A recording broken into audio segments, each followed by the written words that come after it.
Bismillahirrahmanirrahim. Assalamualaikum warahmatullahi taala wabarakatuh. Jadi teman-temanku sekalian, kali ini GMD Islam akan membedah total apakah Ibnu Taimiyah mengikuti pemahaman salaf ataupun bukan.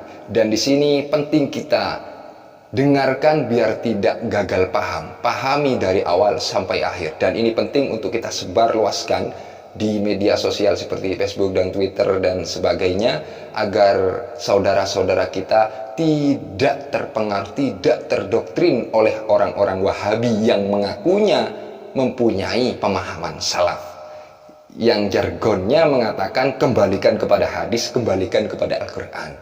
Jadi di sini kami akan membongkar apakah benar Ibnu Taimiyah ini mengikuti ulama salaf ataupun bukan. Dan ini penting kita dengarkan teman-teman ya. Sekali lagi saya ucapkan, saya katakan penting untuk kita dengarkan. Biar generasi kita tidak terdoktrin oleh orang-orang yang seperti Wahabi ini.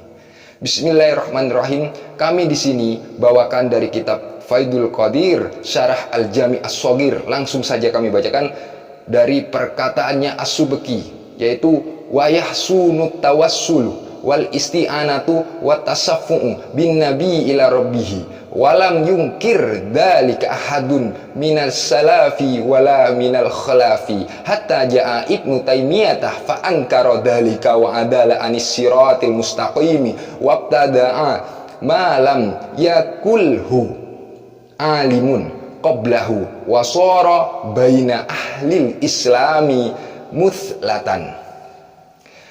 Apa yang sudah kami bacakan maksudnya adalah dan baik bertawasul, memohon pertolongan dan syafaat kepada Allah dengan Nabi Muhammad Shallallahu Alaihi Wasallam. Tidak ada seorang ulama salaf dan ulama kholaf, ya teman-teman, kholaf yang mengingkari mengenai tawasul ini. Tidak ada yang mengingkari, tidak ada yang mengingkari. Lanjut teman-teman, hatta ja'ah Ibnu Taimiyah, sehingga datang Ibnu Taimiyah ini fa ankara dzalika wa adala anis siratil mustaqim, sehingga datang Ibnu Taimiyah lalu Ibnu Taimiyah ini mengingkari, menyimpang dari agama yang lurus seperti ini. Jadi Ibnu Taimiyah tidak sama dengan pemahaman salaf baik itu kholaf. Jadi sudah jelas. Lanjut teman-teman ya, lanjut. Wabtada'a ma lam yakulhu alimun qablahu. Dan di sini Ibnu Taimiyah membuat bid'ah dengan pendapat yang belum pernah disampaikan oleh satupun orang alim di masa itu. Jadi Ibnu Taimiyah ini yang sendiri mempunyai pemahaman yang beda dengan ulama salaf dan kholaf. Jadi kan aneh teman-teman ya.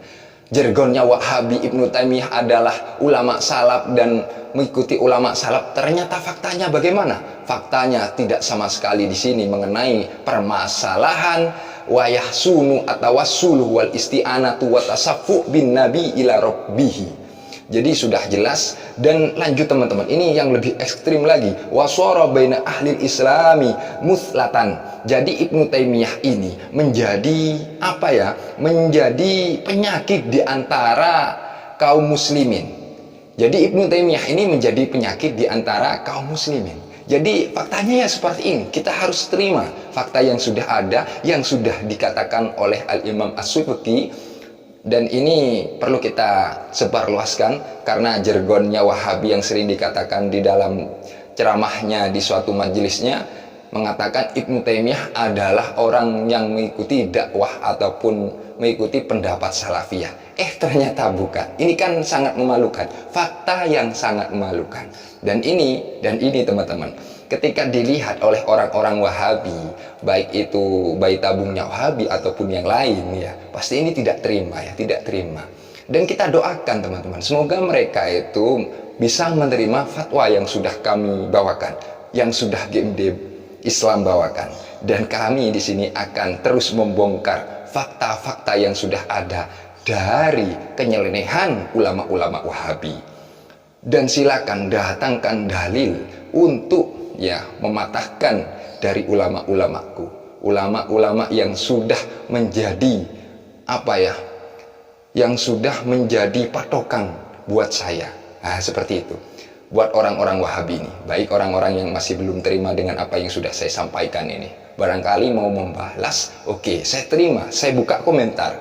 Kami tidak seperti ustadz-ustadzmu yang takut mengaktifkan komentar, ya, yang takut mengaktifkan komentar. Padahal kami ya muda masih bro, ya muda.